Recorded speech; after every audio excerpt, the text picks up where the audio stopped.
everybody, this is William Bibbiani at Crave Online, and we are here at the star-studded red carpet Hollywood premiere of Twilight? Maintaining our secret has never been more imperative. What is it, Alice? Volturi, they're coming for us. Did you fight for Twilight, or did they offer it to you? What happened? It was somewhere in the middle. I didn't fight, but I was in a group of a few people, I think. Tell me about your experience with the Twilight franchise before or after.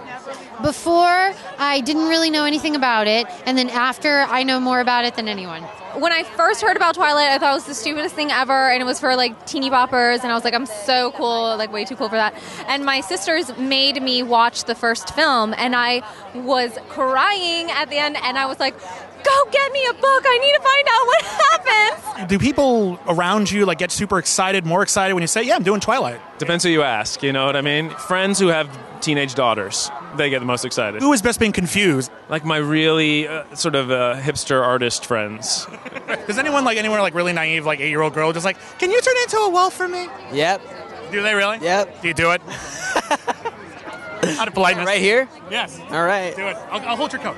Rawr. They're great, man. I haven't come across anybody who is not just jazzed to be here on both sides of the carpet. And so it's lovely. It's really nice. No, you worked with each of the directors for the Twilight. What was the major differences? What did each one of them maybe bring to the film that wasn't there before, was new? The best way to explain it is just that every director happened to have matched each film perfectly. Even if you swapped the director of, let's say, Eclipse for Twilight, I don't think it would have worked. I think everyone got the film that they were supposed to have, and they did it an incredible job, and they were all amazing to work with. I remember one day we were just talking about the character and just about where he comes from, what he thinks about the situations he's in. And I really enjoyed working with him because he really took his time with us, which I thought was super cool, you know. I wouldn't put anything past Bill. Bill's got really an eclectic taste. Definitely. And I think that's the brand that he has intentionally built. I don't want you to know what I'm going to do next. So what I do know, though, is that he's a great storyteller. Yes. And that's the most important thing for somebody, at least at my age, coming out here to enjoy this film tonight.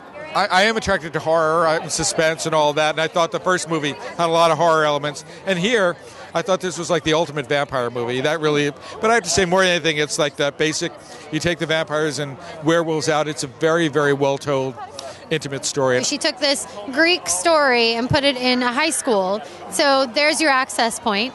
And I think going on from there, every girl wants what she can't have. Well, there's just an incredible power of love, and Edward and Bella's love is so strong, and it's so detailed in the way that Stephanie writes it and the way it's portrayed in the films that it gives every little girl, every young woman hope that they can have that in their lives.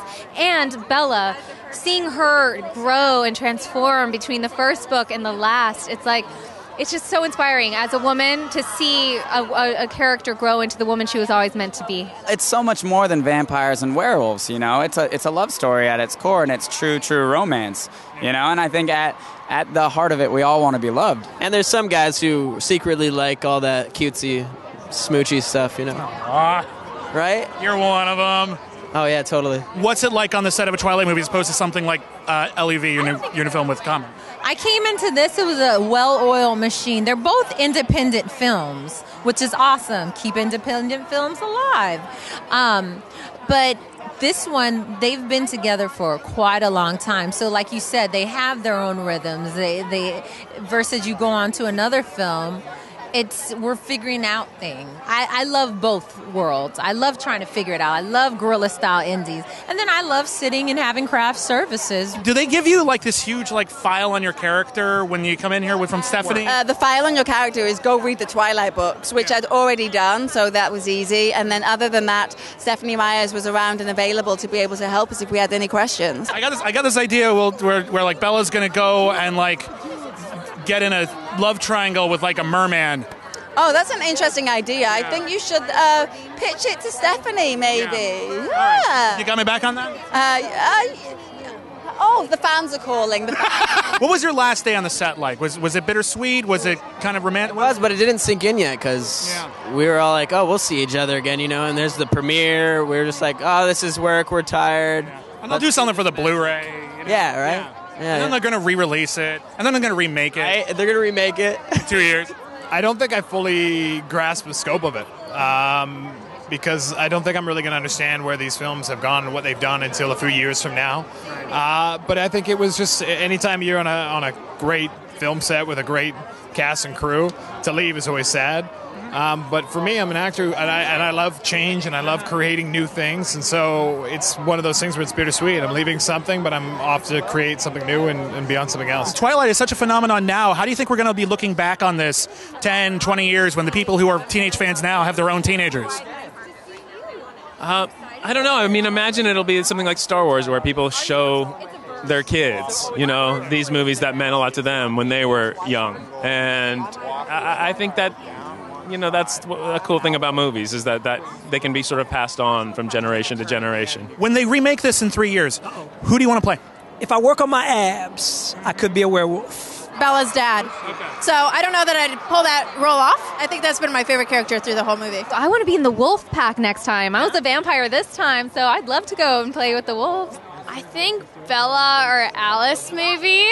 I think they're kind of they're super cool. I don't want to say anybody's the coolest, but they're probably my favorite.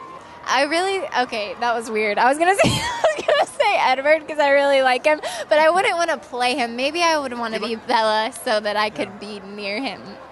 I'd want to be a werewolf. Yeah? Yeah, I've already got the scruff. You got the scruff too? Let's go out for it, okay? That's right. Yeah.